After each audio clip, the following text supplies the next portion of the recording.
Happy Divorce Day. The first Monday after the Christmas and New Year break, that's today by the way, is often dubbed Divorce Day in the press.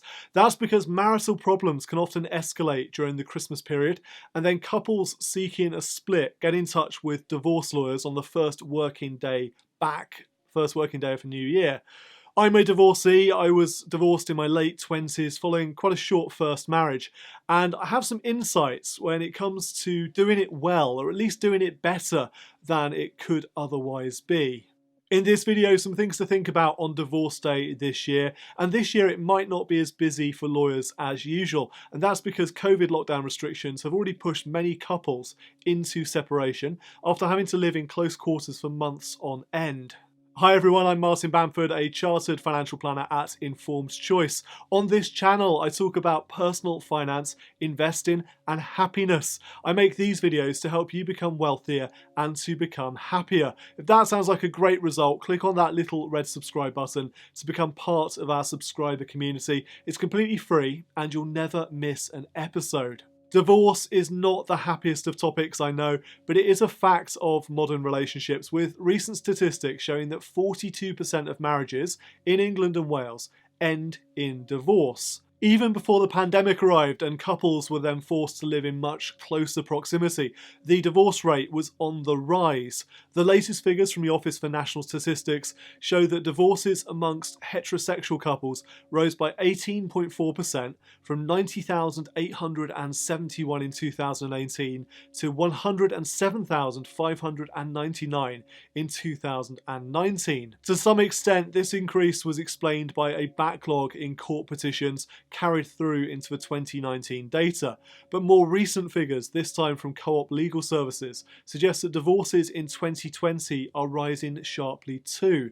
They reported today on Divorce Day a 250% increase in divorce inquiries for 2020 compared to a year earlier. There was also a big spike in divorce inquiries when the pandemic started in March, and divorce inquiries trebled between June and October. Much like Christmas places pressure on relationships with existing problems, the lockdown conditions of the pandemic seem to have done a similar thing. When I talk about this, I often refer to something seen in Japan. It's called retired husband syndrome, and it's a psychosomatic stress-related illness which has been estimated to affect 60% of Japan's older female population. Retired husband syndrome is a condition where a woman begins to exhibit signs of physical illness and depression as their husband approaches or enters retirement. Japanese men often work long hours and they spend a lot of time away from home. This change of dynamic brought about by their retirement then places a great deal of stress on relationships. So I think it's little surprise that being forced to spend more time with your significant other during this pandemic can escalate existing relationship problems, ultimately leading to a relationship breakdown. Hence the rising number of divorce inquiries we've seen during the pandemic, and hence expectations that Divorce Day this year will be rather quieter for many lawyers. Before I share a few tips for a better divorce, I spotted this morning that discount retailer Poundland is launching a divorce range for shoppers who want to celebrate a fresh start in life. Poundland's divorce party products include balloons, banners, sashes and party straws, all with slogans including "Free at Last," "Freedom" and "Newly Unwed." There's also a range of divorce cards with slogans like "We never liked them anyway," "Free at Last" and "I do, I did, I'm done."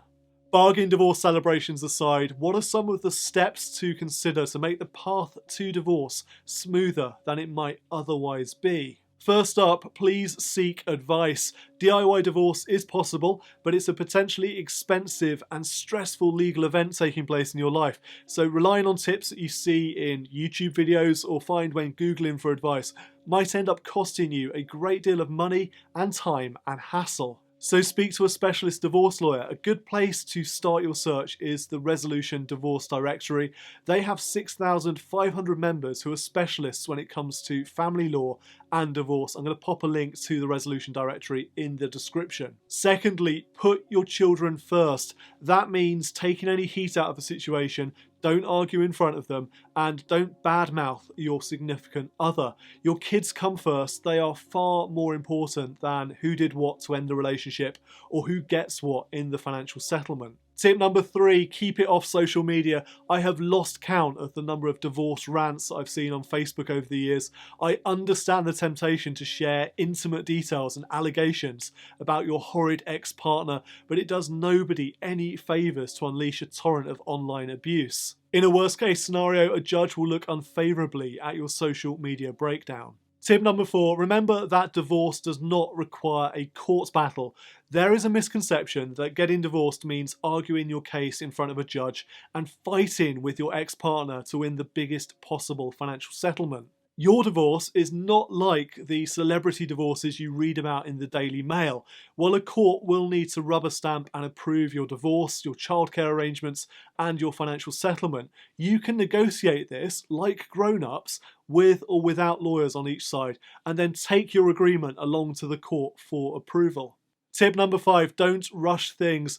The divorce process can take some time, especially during these strange pandemic times when it's much harder to have face-to-face meetings and court hearings are a bit harder to come by too. You've got your entire life in front of you, so please don't throw yourself headfirst into a rebound relationship within weeks of splitting up. It probably won't last. Instead, take some time to reflect on what really matters most to you and what you're truly looking for in life. If you're reinventing yourself post-divorce, then give that new identity some time to stick. Make sure the life that you're leading in the months following your separation is the life that you will be leading for years or even decades to come. The time straight after you split up is also, quite often, a bad time to make lasting decisions about your money. When you're in a high emotional state, you might not make choices that serve you well in the long term, including things like where to live or where to work. So pause, breathe, reflect. Tip number 6, get the money stuff right. One of my biggest frustrations working as a financial planner was when people came to us for advice right at the end of the divorce process. In some cases, new clients would arrive at the office with a court order in hand, having already agreed on how to split pensions and other financial assets. It was far too late for us to give them any meaningful advice that could have saved them tens of thousands of pounds or even more money in the future. When you speak to a divorce lawyer at the start of the divorce process, speak to a financial planner too. You want and you need your lawyer and your financial planner to be working together as a team to strike the right balance between your divorce agreement and your financial settlement. We've seen some new research today from Legal and General which found that women are significantly more likely to waive their rights to a partner's pension as part of a divorce than men. 28% of women gave up pension rights on divorce compared with just 19% of men. L&G are warning that this could have a significant long-term impact on wealth. Sarah McLeish, who is Chief Executive Officer of Legal and General Financial Advice, said, "Divorce Day is an opportunity to reinforce the importance of considering all options when dividing financial assets to make sure things are done as fairly as possible." When going through a divorce, people are understandably keen to come to a settlement and move on, but our research indicates that too frequently people overlook the mutual value of their pensions. This could have a particularly harsh financial impact on women. And last but not least, tip number 7 is to please keep yourself safe throughout this process. I know that emotions can bubble over during the separation process, and right now it is that much harder to find personal space away from your partner, whether that's to investigate your options, have some private conversations with your professional advisors, or just get some breathing space. Keep in mind that even with the toughest levels of COVID restrictions in Tier 4 areas, there is a reasonable excuse to leave home to escape the risk of harm, such as domestic abuse. Please don't allow government regulations which are designed to prevent the spread of coronavirus to come ahead of your personal safety, your sanity, and your security. That's 7 tips from me on how to make the divorce process go just a little easier on Divorce Day this year. If you've been through a divorce, I would love to hear your thoughts on this subject too. Any tips you're willing to share, do share a comment below. Thank you for watching this video. Until next time, I'm Martin Bamford, and remember, when it comes to your money, the more you know, the faster it can grow.